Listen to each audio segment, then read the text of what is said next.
This is the third time I've sat down and tried to film this. Right, third time lucky. Okay, so it's been a funny couple of weeks. I was in hospital at the end of April. I don't know if anyone follows me on Instagram, you'll have seen that I was in hospital again. So yeah, basically I wasn't feeling very well. Couldn't keep any food or water down for 5 days. It started on the Saturday, and then by the Wednesday I was so ill, I just felt like death. I felt terrible.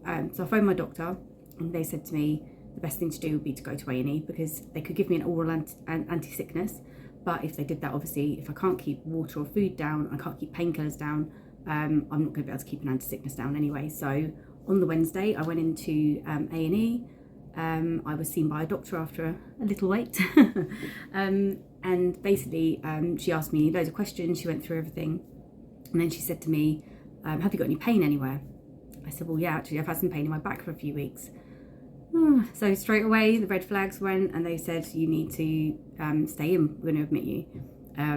My glucose levels were really low, so they gave me some glucose. They gave me some IV gave me some IV anti-sickness, and they gave me some fluids.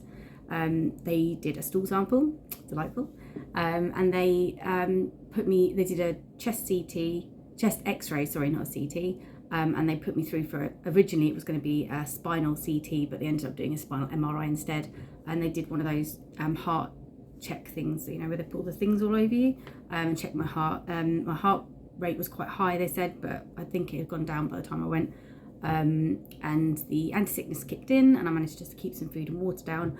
And the MRI ended up being on the Friday, so I was in for 2 nights before I had the MRI done. And then on the Friday evening, I had the doctor come around, and he said to me he'd had the results back in, and the stool sample showed that I had something which is called C. diff, which I'd never heard of, but apparently is a stomach infection. It's highly contagious, which is crazy because none of my children or anyone in my family had it, just me. And it's normally treated with antibiotics, but by that point the C. diff was not active, as he put it, so I didn't need the antibiotics. He also, on the flip side, said to me, have I had antibiotics recently? And I had had 2 lots of IV antibiotics, one over 5 days when I had my first stay in hospital when I was having chemo, and I had 1 day's worth of IV antibiotics when I had my second stay in hospital when I had my chemo as well, and I had 2, maybe even 3 actually, lots of oral antibiotics for chest infections. So yes, I had a lot of antibiotics. So he said, well, that would be why you've managed to catch this.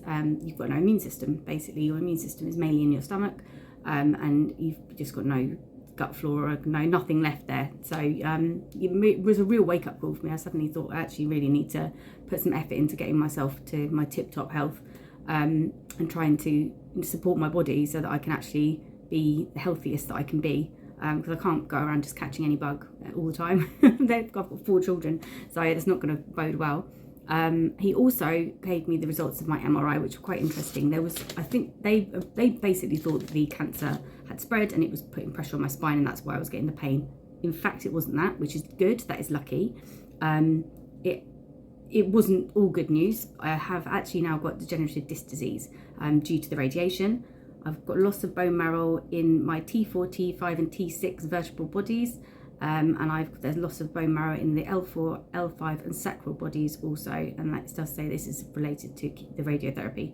But that's what it showed. So again, I've been looking into different ways that I can help support my spine, and one of the main things is to build up the muscles around it. So I've been doing some workouts targeting my back and my core, which is hilarious. Me trying to do a plank. I'm not very good. I'm getting better, but I'm not very good at it.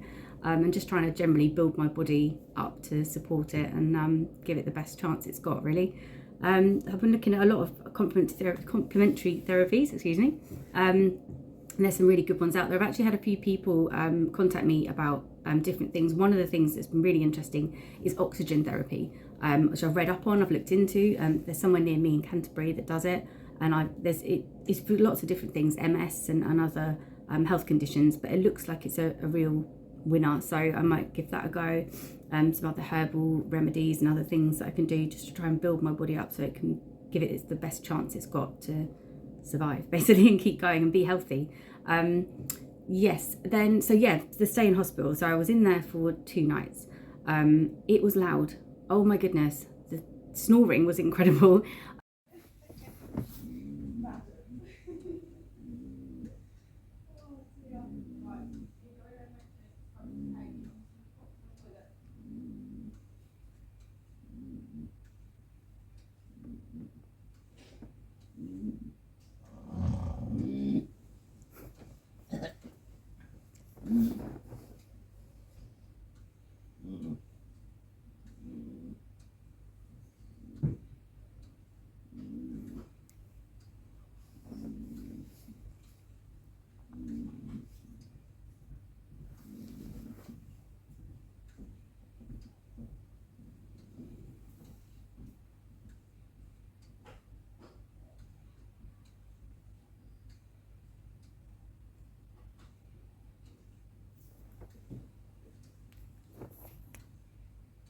I've never heard a group of girls, or ladies should I say, they're all a lot older than me. They were all at least probably 30 years my senior.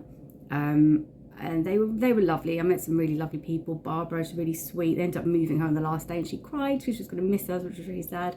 And a shout out to Auntie Jilly, if she's watching. I don't know if she will be. I think she might still be in hospital. She was having some real issues and some real problems, but she was an absolute laugh. She was salt of the earth kind of lady, and yeah, she made my stay a lot easier when we were awake. So yeah, but I didn't sleep much. It was very noisy. Yeah, it was like championship snoring. It was incredible. So yes, yeah, so I stayed in for the 2 days and then I was let go. They let me go home. They gave me some codeine for the back pain, which I'm trying not to take, to be honest with you. I take it sometimes late at night before I go to sleep if it's really bad, if I've been doing a lot of lifting and things like that. I have found, actually, quite interestingly, that since I've been doing the exercises, the back pain has actually reduced, which is good. So yeah, I mean, that's a positive thing. So yeah, if anyone's got any suggestions of any ways I can help to boost my immune system, any things they've tried and things they know of, that'd be great. Just let me know. Drop me a message on here or on Instagram and just let me know. So yeah, I don't really know what else to say. I think that's it really. Oh, I went to see my consultant too. Shout out to my consultant who opened the door and said, busted. I was like, whoa, what have I done? He said, you've got a YouTube channel. I was like, oh my God. So this lovely girl on Instagram that I've met, Harley, hi Harley, she also has the same consultant. So she was in there chatting about me and said about my YouTube channel. And yeah, so if you're watching this, hi. Yes, I went to see him and we just went through the side effects and we talked about a few different things. And I'm having a scan in the mid-June, I think, and then at the end of June I'm going back to see him on the 29th to discuss the results of that. Obviously, if it's hopefully it will have gone. If it hasn't, then he will discuss sort of what to do and we'll take it from there. So yeah, there we go. That's it. That's all that's happened really. It's been quite eventful. I'm feeling a lot better. I'm feeling a lot better since coming out of hospital and sort of working on myself really and trying to make myself feel better and get better. And it's been sunny as well, which has been really helpful because I do love sun. Yeah, so I hope you're all well. I hope everyone's looking after each other and having a good time. And yeah, lots of love to you all. Speak to you soon. I'm back. So I've been thinking about the name of my YouTube channel and my Instagram a lot recently. When I first named it, it was sort of the name that came to mind. It was what stuck in my head when I was told that I had uncurable cancer or incurable cancer. But more recently I've been thinking I need to be focusing more on the wellness rather than the sickness. And I've kind of had sort of changing that kind of mindset that, you know, it started off as a journey of my treatment of cancer. But sort of I'm kind of losing sight of the reality that you actually have to try and keep yourself healthy during that as well. It's not just about having treatment for cancer and trying to get rid of the cancer. It's about also trying to build up your health and your immunity so that you can fight the good fight, basically. So I think I really want to change the name of the channel and the Instagram. I'm stuck on what to call it. So my nickname when I was younger was Bluebird or Blue. So I was thinking something like that, Bluebird's Botanicals. I don't really know. I'm not sure. You know, basically I'm asking you guys if you can think of any cool names, if you have any ideas, if you want to, you know, put some things, shoot some ideas at me, help me out. If you can think of any cool ones, that'd be great. You know, if they are cancer related, names or whatever, that's good, that's cool, but you know, I'd want to be more positive, something more, you know, focusing on the positive rather than the negative. So yeah, that's what I jumped back in to say. I look forward to some ideas. Cool. Speak to you soon.